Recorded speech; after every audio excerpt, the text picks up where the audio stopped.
Hello and welcome to Daryo. I'm Tony, and joining us today we have an expert in geopolitics and regional security and integration. So recently this week we saw the GCC C5 Summit that occurred in Saudi Arabia. Yeah. Geopolitical cooperation is essential in shaping regional security and regional dynamics. How do you see this interaction between the GCC and the C5+1 affecting the region? Yeah, very interesting question. First of all, let me say that in my opinion, probably it's not so much geopolitical, although there are some tokens of geopolitics in that summit, but nevertheless, it's I would say that it's rather a region-to-region format, region-to-region cooperation format, which is more focused on the hottest, most actual issues both regions are facing nowadays. We still are expecting the publication of the joint statement or something like this, or declaration of the summit, but the initial impression from that summit for me were a couple of things which I would like to share. First, I paid attention to what the Saudi prince said at the very beginning of the summit, that they should be dealing with the uninterrupted supply of foods. That supply chain should be preserved, should be maintained. I understood this message from the prince as if it was stipulated by the situation in Ukraine. With the Black Sea grain deal. Yes, the Black Sea deal, grain deal. So the supply chain was and is interrupted, broken, and it appeared that the implications of such interruption of supply chain is felt in different distances from Ukraine.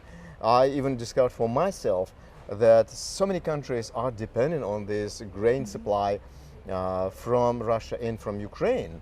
Only two countries supply half of the world with this grain, and so that's why the interruption of this supply chain affects so many countries, including, by the way, Arabic countries, some of the Arabic countries. And that's why probably it's not by accident that Saudi prince emphasized this point. And it's actual for us as well, for Central Asia. Probably this is a common issue for these two regions, Gulf and Central Asia. And that's why probably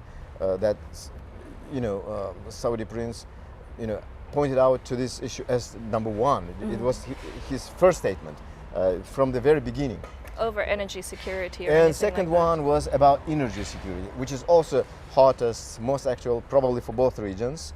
That Central Asian, especially Uzbekistan, are facing serious energy crisis nowadays. This year especially, it was exacerbated in winter time, and that's why gas, oil, and green energy topics are, hottest on the agenda of our republics, of our countries.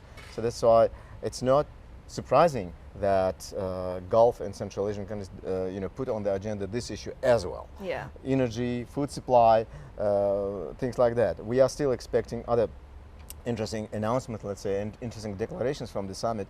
But this another impression from observing this event for me was that it reminds me some other similar formats, which we call symbolically C5+1.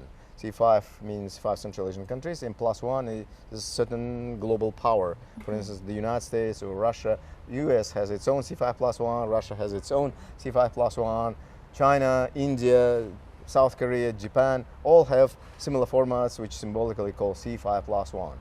Well, and now we are witnessing something similar with the Gulf Council, like C5 Central Asia plus Gulf. Maybe overall, impression from all these C5+, these complex C5+ formats, probably could be that Central Asia now is at the focus of so many countries, so many global powers, mid-ranking powers. It's the new hotspot. Yes, it's a kind of epicenter of global transformation. First of all, of course, Central Asia is neighboring China and Russia, at least two global powers. This also makes Central Asia so important. So, at the focus of other remote global powers, so many events, so many global transformations, directly or indirectly dependent on Central Asia, on what's going on in Central Asia or around Central Asia. Yeah. BRI, take for instance BRI, Belt and Road Initiative of China, which is also about creating a huge network of transport infrastructure system, many of them traversing Central Asian region. Gulf, for instance, in this case, Gulf region in Central Asia are also connected via either Afghanistan or Iran, which is also so important in terms of global geopolitics also, because the interests of many powers intersect in this part of the world. Well, we all know that the idea of connecting the Gulf region, Middle East to Central Asia, this idea appeared long ago actually, in the form of projects, in the form of official statements, idea.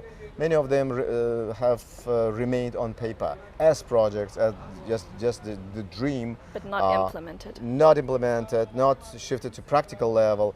Probably the ongoing war in Ukraine just exacerbated, reactualized these kind of projects, like diversification. We call it diversification of transport links, trade routes, and so on. So it's been a catalyst. Yes, it was a catalyst trigger of reactualization of these projects.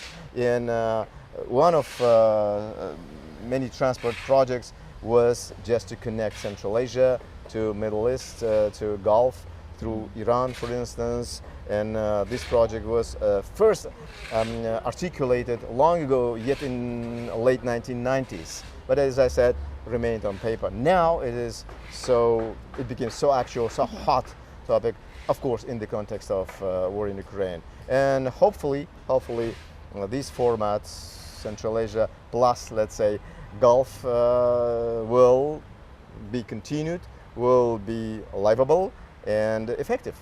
Do you see it affecting the regional security or regional stability and development in any way? It's, in my opinion, I can be mistaken, but I don't know, from my critical point of view, it is controversial, because it is between two regions which are facing numerous challenges, security challenges, geopolitical challenges.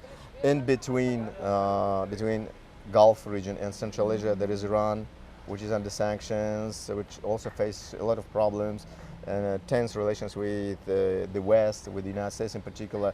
We have in between Afghanistan, which is also a very, troublesome region, turbulent. The future of this country is so vague. Uncertain, yes. And the Gulf states also, they had their own tensions before with Qatar. Their own tensions, and not only within the Gulf group, but also in their relations with above-mentioned countries, with Iran, with Afghanistan, and with the rest of the world, I would say, with the West also, with Israel, and so on and so on. So that's why the question about security is controversial. There is great hope for joint efforts of two regions in terms of strengthening security, strengthening peace conditions, but at the same time there are some factors which are probably out of their competence, out of their ability to maintain, to preserve, to provide peace, and much will depend also on the engagement with great powers as well. Yeah, such as Russia, China, US, Europe. United States, West, European Union, many countries are engaged, involved, directly or indirectly. Well, thank you very much for your time. Thank you. We appreciate having you here. All right.